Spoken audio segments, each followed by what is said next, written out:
سمك الماكريل واحد من أقوى الطعوم الحية المستخدمة لصيد الأسماك، واللي بيستخدمه أغلب الصيادين المحترفين عشان يحققوا صيد ناجح. في الفيديو ده هقول لك كل حاجة عن سمك الماكريل وإزاي تجهزه عشان تستعمله كطعم. كمل معايا الفيديو للآخر. بسم الله ما شاء الله. شايفين طبعا الدريني عامل ازاي بعد التنظيف اهو. ده الحجم بتاع الدريني اهو. شايفين هنا بقى البونجز، لو شوفنا حاجة من الحجم الكبير.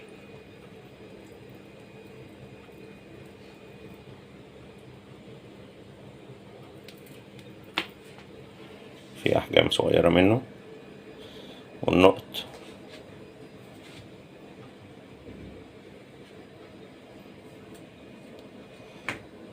الكشرات.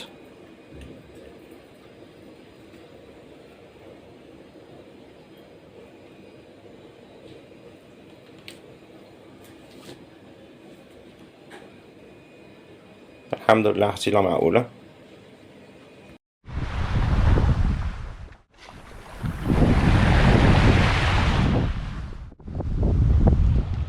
أنا خالد الغندور، ودي قناتكم قناة قلب صياد، المرجع الأول لكل أسرار صيد السمك، العذب والمالح. ولو أنت مهتم بأسرار صيد السمك يا ريت تشترك في القناة وتفعل الجرس على الكل عشان ما يفوتكش أي سر من أسرار قلب صياد. وزي ما قلت لك وهقول لك وهفضل أقول لك دايما، أنا مش هسيبك إلا وأنت أحسن صياد، سواء كنت بتصطاد عذب أو مالح. وكعادتنا في الفيديوهات اللي ممكن يكون فيها شرح شويه او دردشه بتكون طويله شويه، فلو انت ما بتحبش الفيديوهات الطويله تقدر تتجه لصندوق وصف الفيديو، هتلاقي فواصل زمنيه بالعناوين بتاعتها، تقدر تخش على الفاصل اللي انت محتاج له. ولو انت مهتم بكل الاسرار وعايز ما يفوتكش اي معلومه فكمل معايا الفيديو للاخر ان شاء الله. النهارده هنتكلم ونشوف واحد من اقوى الطعوم الحيه المستخدمه لصيد الاسماك في البحار المالحه، والطعم ده هو سمكه الماكريل. اي سمكه موجوده من المخلوقات اللي خلقها ربنا في البحر، ربنا خلق لها غريزه تقدر تميز بيها الغذاء بتاعها واللي هي محتاجاه. الغذاء يكون دهني، يكون فيه زيوت، ربنا بيميزها بالخاصيه دي عشان تقدر تكمل دوره حياتها. كل الحاجات اللي محتاجاها السمكه عشان تقدر تعيش موجوده النهارده معانا في سمكه الماكريل. سمكه الماكريل هي من الاسماك الزيتيه اللي جسمها بيحتوي على نسبه كبيره جدا من الزيت والدهون، وده اللي بتكون محتاجه اغلب الكائنات البحريه في الغذاء بتاعها. سمكه الماكريل بيميزها حاجه تانية كمان، زي ما احنا شايفين التجزيعات اللونيه اللي موجوده عليها بالتدرج اللوني اللي عليها. بنشوف ناحيه البطن لون تاني. كل الالوان دي مع انعكاس ضوء الشمس عليها في الميه بيخليها جاذبه جدا للاسماك من حيث الرؤيه، بجانب طبعا درجه الزفاره العاليه اللي موجوده فيها كريحه بتكون جاذبه جدا برضو للاسماك. فعشان كده كل الصفات اللي بيحتاجها اي كائن بحري وخصوصا الاسماك في الغذاء بتاعه متوفره معانا النهارده في سمكه الماكريل زي ما احنا شايفين مع بعض. سمكه الماكريل بتعتبر غذاء مميز جدا لاغلب انواع الاسماك في البحار المالحه.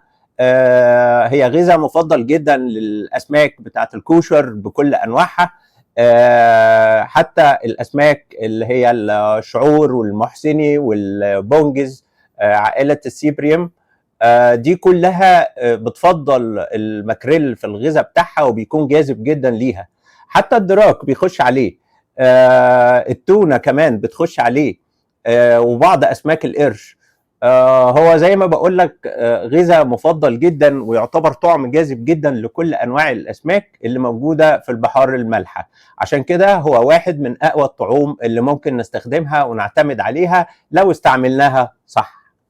سمكه الماكريل نفسها بتعيش في اغلب المحيطات والبحار، في بعض المناطق موجوده في النرويج، موجوده في ايسلندا، موجوده في اليابان، موجوده في بلد المغرب العربي الشقيق، وهناك بيسموها سمكه السردة.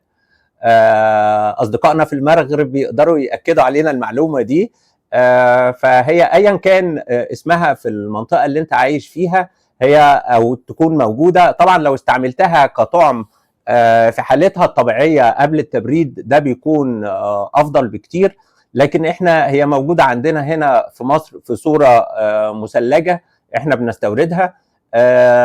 وبتختار نوع جيد ومميز عشان تستعمله كطعم، في انك تختار الحجم المناسب ليها. يعني افضل حجم ليها عشان تستعملها كطعم وما يكونش فيها تهدير في الكميات بتاعتها، انك تجيب تقريبا 2 في الكيلو. ده بيكون حجم مناسب جدا. يعني اللي موجوده معانا دي تقريبا وزنها نص كيلو، يعني ممكن تخش 2 في الكيلو. ده من الاحجام الجميله جدا. حتى الحجم الاصغر منه شويه اللي هو ممكن يبقى 3 في الكيلو او 4 في الكيلو، ده برضو حجم مميز، عشان ده ما بيخليش في طبقه لحم تخينه وانت بتستعملها. ده بيكون ما بيهدرش وبيكون من الانواع الكويسه. طبعا عايز تعرف هو نوعه جيد او لا، تقدر تميزه من اللون وتجزيعه اللون اللي موجوده في الظهر بتاعته، اللون الداكن ده، وان هو تجزيعته كده، ده بيكون افضل الانواع. ميزه تانية لسمكه الماكريل واستخدامها كطعم، ان هي بتبقى طعمايه مناسبه جدا للميه البارده والميه السخنه. يعني مناسبه جدا في كل احوال الجو، سواء كان صيف او شتاء. على حسب درجه حراره الميه هي مش مؤثره، وهو بيعتبر طعم جيد في الحالتين. حتى في طرق الصيد المختلفة هو يعتبر نوع جيد جدا. ازاي؟ نقدر نستعمله بعد تجهيزه زي ما هنشوف في الفيديو دلوقتي. انك تستعمله في التسقيط من على المركب، تقدر تستعمله غماز او عوامة على الغماز والعوامة من على الشاطئ، تقدر تستعمله في سيرف الحداف للمسافات البعيدة وانت مطمن ان شاء الله ان هو طعمايه جاذبه جدا جدا بريحه الزفاره بتاعتها والمواد الدهنيه والزيتيه اللي موجوده فيها. ان شاء الله يكون طعم ناجح ليك. في حاله واحده ممكن ما ينفعش فيها الماكريل كطعم، هي ان انت لو هتستخدمها كواحده بالحجم كامل، لو هتستخدمها في الجر من المركب، وده لان جلدها مش سميك قوي، وحالتها لما بتجيلنا هنا بعد ما بتكون مثلجه بيكون اللحم بتاعها ناعم شويه. فلو انت هتجر بيها من المركب فهي هتتفرتك بسرعه وهتبوش في الميه مع سرعه المركب. فاما لو انت هتستخدمها في كل الانواع التانية اللي اتكلمنا عليها فهي تعتبر طعم ناجح. النهارده هنشوف مع بعض طريقه تجهيز سمكه الماكريل عشان تستخدم كطعم، والطريقه اللي انا هوريها لكم دي اللي فيها خبره السنين، ودي الطريقه اللي انا بستعملها وبتكون ناجحه جدا معايا. ان شاء الله هنشوفها مع بعض دلوقتي. كمل معايا الفيديو، لان طول ما انا بتكلم بحاول اقول اجزاء من المعلومات عشان الكل يستفاد منها ان شاء الله باذن الله. وطبعا في النهايه لو في اي معلومه انا ما قلتهاش وانت تكون تعرفها، ما تبخلش علينا بيها وتقولها لنا في التعليقات عشان كلنا نستفاد بإذن الله. نكمل مع بعض الفيديو. دلوقتي بقى الجانب العملي اللي هنشوف فيه ازاي بنسنجف او بنظبط الطعم بتاع الماكريل. انا بحب استعمل البلانشة اللي هي بتاعت المطبخ. هي اسمها بلانشا لان انا دايما بغلط في اسمها وبقول عليها فلانشا، فمراتي بتضحك عليا وبتقول لي لا هي مش اسمها كده، وساعات انا ببقى غلطان قاصد. دي بتبقى بتسهل عليا ازاي اطلع الطعمايه نظيفه زي ما قلت لكم، لان اهتمامنا بالطعم، الطعم ده بالنسبه لي مزاج، يعني جزء اساسي من خطوات الصيد. فانا بحب اتمزج قوي وانا بشتري الطعم وانقيه ازاي واجيب جودته حلوه، واحب اسنجفه بمزاج برضو، واقطعه تقطيعه حلوه، عشان يفتح نفس السمك اللي انا حابب ان انا اصطاده. فلازم الطعميه تعجبني انا الاول عشان تعجب السمكه. ما بحبش اني خلاص احط اي طعميه وشكلها اي شكل ومش عارف ايه. لا، كل حاجه لما تهتم بيها. وبعدين دي هوايه يا جماعه. الهوايه اذا ما اتعملتش بمزاج يبقى مش هوايه يعني. مش هطول عليكم. فانا بستعمل دي اسمها ايه؟ البلانشا. عشان اظبط الطعم بتاعي. ما بجيبش اللي هي الخشب، عشان الخشب بتمتص الدم والحاجات دي، وتنظيفها مش بيطلع منها الريحه يعني، فالبلاستيك دي بتكون احسن. ما بحبش استعمل السكينه العاديه، لاني في الطعم انا بستعمل الكتر. ده بيدي نتائج حلوه معايا، وبستخدم سن في الرحله وارميه بطريقه امنه ما تاذيش حد غيري بعد كده. وبعدين الرحله اللي بعدها احط سن جديد. وهكذا يعني.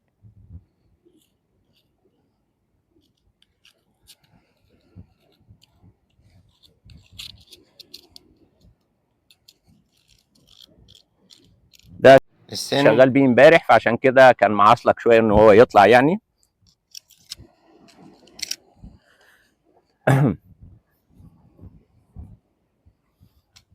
هتسمحوا لي بس عشان عايز اصور لكم تصوير واضح برضو مع الكاميرا التانية.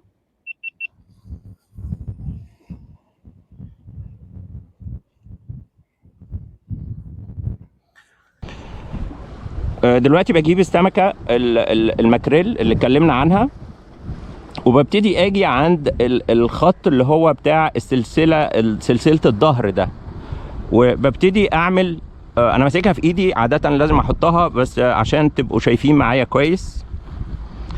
اجي من على شمال السلسلة وابتدي اعمل خط اهو، امشي خط طولي بالكتر لحد اخر السمكة، وبعدين اجي في الجنب اليمين من فوق السلسلة، من على يمين الخط بتاع السلسلة، كأني بفصل الشوكة بتاعت سلسلة الظهر دي لوحدها يعني.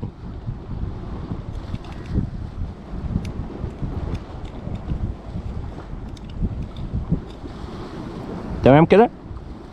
وبعدين باجي هنا، ادي راس السمكة وادي بطنها وادي الزعنفة الجانبية اهي. باجي من تحت الزعنفة الجانبية اجيب اخر الراس من فوق، قطعة اللحم اللي فيها، وبعدين انزل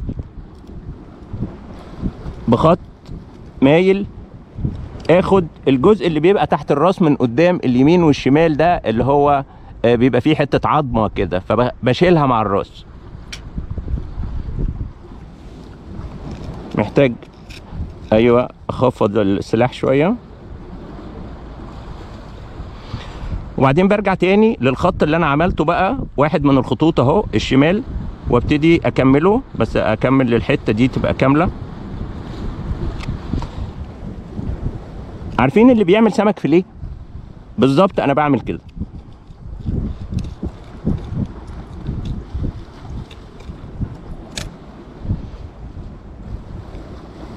وبكمل. في ناس هتقول لي يا عم انا بجيب السكينه وبخش فيها كده على طول وبروح مطلع الحته وبتاع. هي اساليب، كل واحد بيحب يعمل الحاجه بطريقه معينه، فانا بوريكم الطريقه اللي انا بستعملها يعني. لو انت مرتاح في الطريقه اللي انت بتستعملها خلاص اوكي يعني.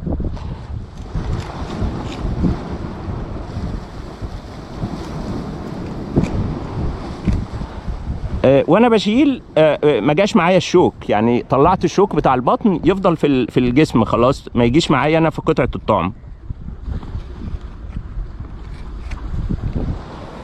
بصوا قطعه الطعم عامله ازاي.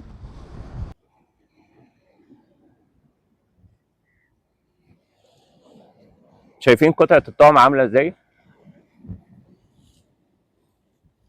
عايزه تتاكل والله.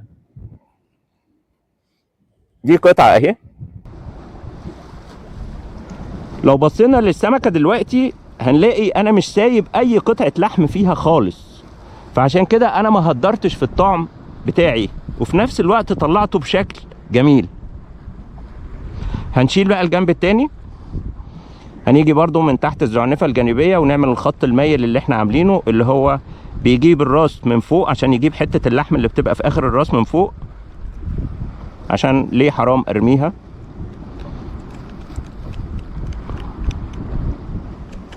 ادي الخط. ببتدي اعمل برضو الجزء ده زي الفيليه كده، اخليه خالص من السلسلة.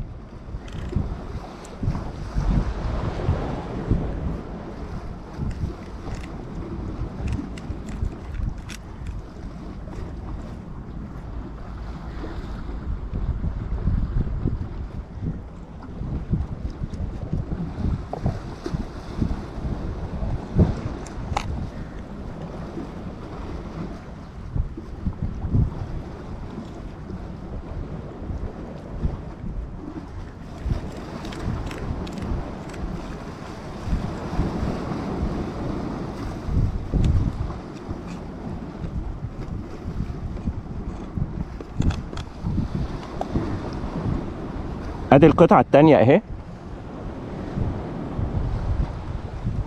اهي.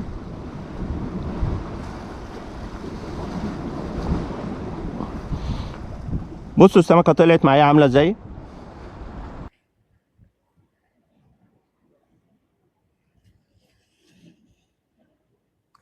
دي بستعملها يا اما اطعم الراس دي، اقصها واطعمها في سن كبير واحدفها في الحداف، او ان انا استعملها كلها في تسفير المكان اللي انا هصطاد منه. انا هحطها هنا بس لحد ما استعملها.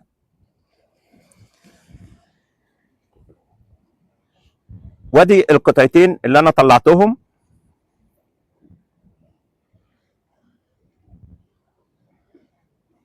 المفروض ان انا بعمل على حسب الحاجه اللي هحتاجها في الاستباحه والتمسيه ممكن، وتاني يوم اعمل كميه جديده برضو عشان يبقى فيها لسه الدمويه بتاعتها وريحه الزفاره بتاعتها ما راحتش. في حاجه تانية مهمه بستعملها برضو اثناء الصيد عموما. ما ينفعش تصطاد ومعكش فوطه يعني. بنمسك بيها السمك احيانا، بننظف ايدينا احيانا، فدي الفوط دي لازم تكون موجوده برضو معاك اثناء الرحله. دلوقتي بجيب ملح خشن من عند العطار، كيس ملح خشن، وباخد شويه. انا مش عايز الطعميه تنشف، انا عايز امتص شويه ميه اللي سايبين شويه فيها، فببتدي اروح حاطط عليها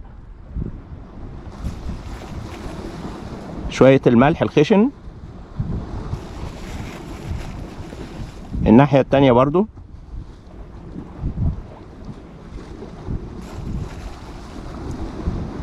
بس مش كتير.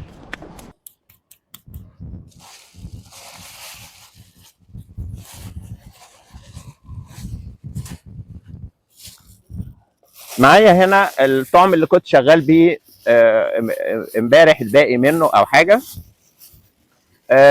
بحطه دايما علبه من اللي فاضيين بتوع الايس كريم اللي احنا بنجيبهم. بتكون معايا واحده في الرحله. بعد ما بقطع الطعم بالاحجام اللي انا عايزها بحطها هنا جوه، ودي تفضل جنبي طول ما انا بصطاد، فبيفضل فيها شويه طعم. لو سبتهم في الشمس او سبتهم بره ريحتهم هتبقى مش كويسه.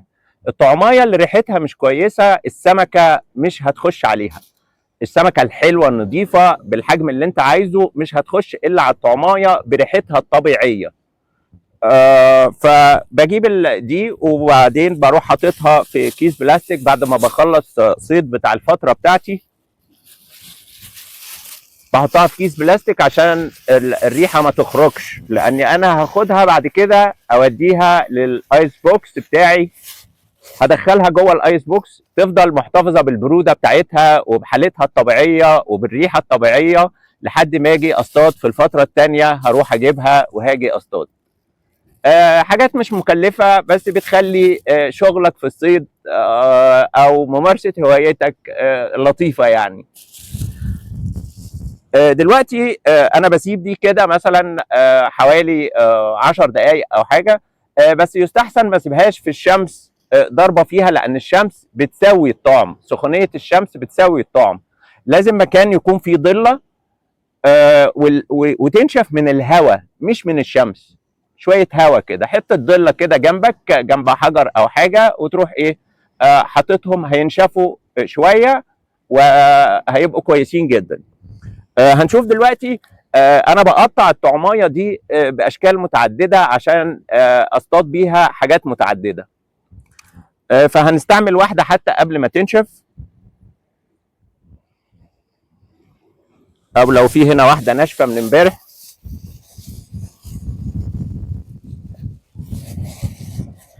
دي واحده ناشفه من امبارح بس هي شروي مش ماكريل، فخليوها دي للفيديو بتاع الشروي.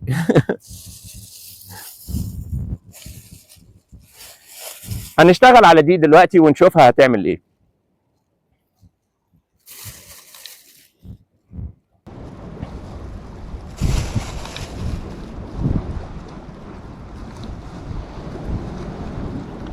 انا بجيب الطعمايه بتاعتي دي كده وباخد خط طولي بالكتر،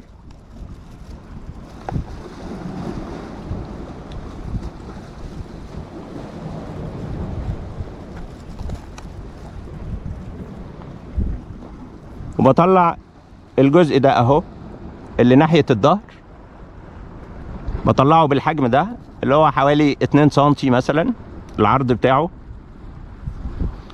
وبعدين ببتدي اقطعه لقطع مربعه.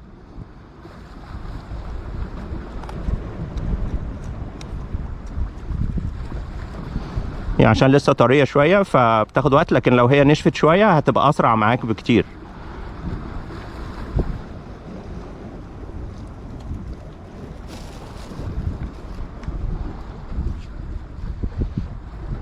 ادي قطعه الطعم اهي،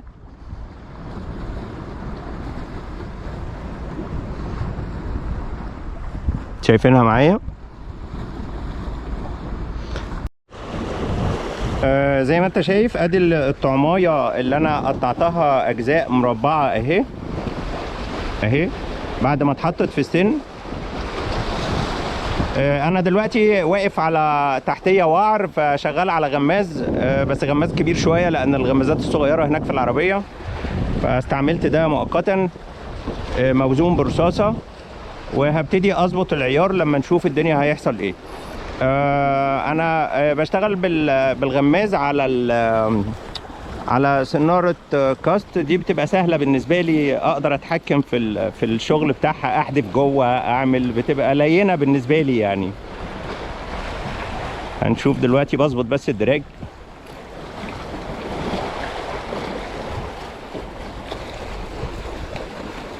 بحدف وبلم مع الوعر، نشوف ربنا هيرزقنا بايه.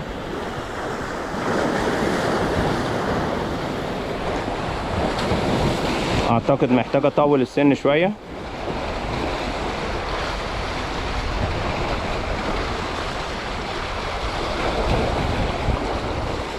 شايفين يا شباب؟ شايفين النقط؟ ناس بتقول عليه نقط وناس بتقول عليه ابو نقطه. خطف السناره من ايدي.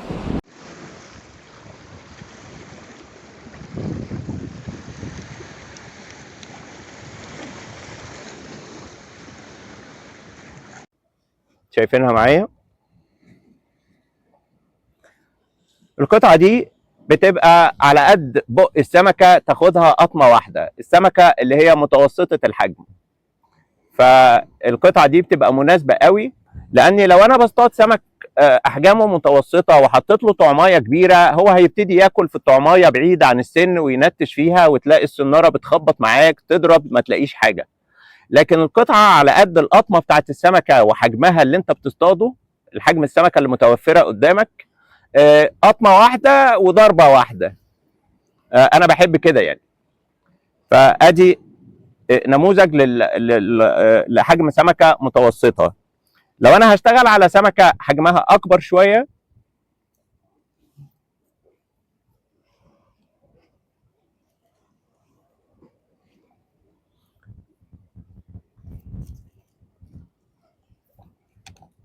فبقطع لها قطعه بالحجم ده على حسب حجم السمكه اللي قدامي.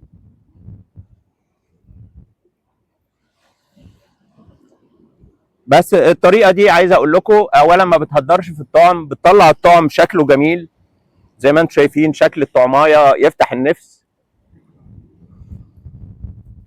وفي نفس الوقت بقطعها اجزاء تناسب السمكه اللي انا هصطادها. لو انا هرمي حداف بعد ما بكون الجزء ده نشف وبقى حلو، هيستحمل معايا في الحداف، فبجيب القطعه دي اللي هحطها في الحداف. لما هنشوف بعد كده في فيديوهات تانية اللي هي طريقه التطعيم نفسها، وبجيب قطعه تانية شبهها اهي، وبحط الاتنين مع بعض، اللحمه من جوه والقشره هي اللي من بره، وبدككهم في السن، وبعدين ببتدي الف عليهم الخيط بتاع الصيد او خيط الخياطه، وفي الحاله دي بتبقى طعمايه شكلها عامل كده. شايفينها معايا؟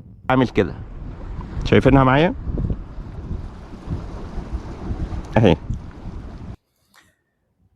ليه بخلي القشره من بره؟ القشره من بره او الجلده من بره، اولا الجلده فيها تجزيعات الوان مغريه جدا للسمكه، وبتدي لمعان مع اضاءه الشمس، وبتعكس فيها فاتح وغامق. وفي نفس الوقت لو اللحمه هي اللي ناحيه بره، بدي فرصه للسمك الصغير ان هو يبتدي ياكل في اللحم بتاعها ويصفي الطعمايه من غير طبعا ما يضرب في السن، لانه بيكون سمك صغير خالص. فكده انا حافظت عليها لما بخلي الجلده هي اللي ناحيه بره الطبقتين يعني. ودي كانت طريقتي استخدامي للماكريل، وازاي بسنجفه اثناء الرحله. ساعات بعمل الطريقه دي قبل ما اطلع الرحله، لو انا طالع رحله يوم واحد ومش عايز اضيع وقت هناك، بعمله في البيت بالليل او اخر النهار، واجهزه وينشف حلو في الطراوه في البلكونه كده، وبعدين احطه في كيس في الثلاجه في الفريزر مثلا. بس لو هحطه في الفريزر الف عليه ورقه جورنان او حاجه، ما عادش فيه جورنان، الورق اللي شبهه ده، ساعات في ورق منه بنستعمله في المطبخ كمان، بيمتص اي ميه زياده هتحصل اثناء التبريد بالليل في الفريزر. ولما بروح اصطاد وبشيل الورقه دي بالظبط، بلاقيه هو جاهز على طول، اقطع بالاحجام اللي انا عايزها وابتدي اشتغل. طبعا ما بقطعش في البيت لان انا مش عارف السمكه اللي هتكون موجوده قدامي وانا بصطاد، فباخدها بالجزء ده كده على بعضه، واثناء الصيد بقطع على حسب السمكه اللي موجوده قدامي هيبقى شكلها ايه. لو الفيديو عجبك ما تنساش تدوس لايك وتشير الفيديو لكل الاصدقاء اللي انت حابب ان هم يشوفوا الطعمايه بتتسنجف ازاي. وهستنى في التعليقات تكتبوا لي اي استفسار او اي حاجه عايزيني اعملها او اقدمها. تعليقاتكم بتسعدني جدا وبرد عليها كلها باهتمام. وان شاء الله باذن الله اشوفكم قريب في فيديو تاني في سر من اسرار قلب صياد. لو انت لحد اللحظه دي لسه ما اشتركتش في القناه، اشترك ودوس سبسكرايب وفعل الجرس على الكل، عشان كل اسرار الصيد اللي بنقدمها لصيد العذب والمالح توصلك في ميعادها. ان شاء الله اشوفكم الفيديو الجاي على خير باذن الله. الى اللقاء في الفيديو الجاي.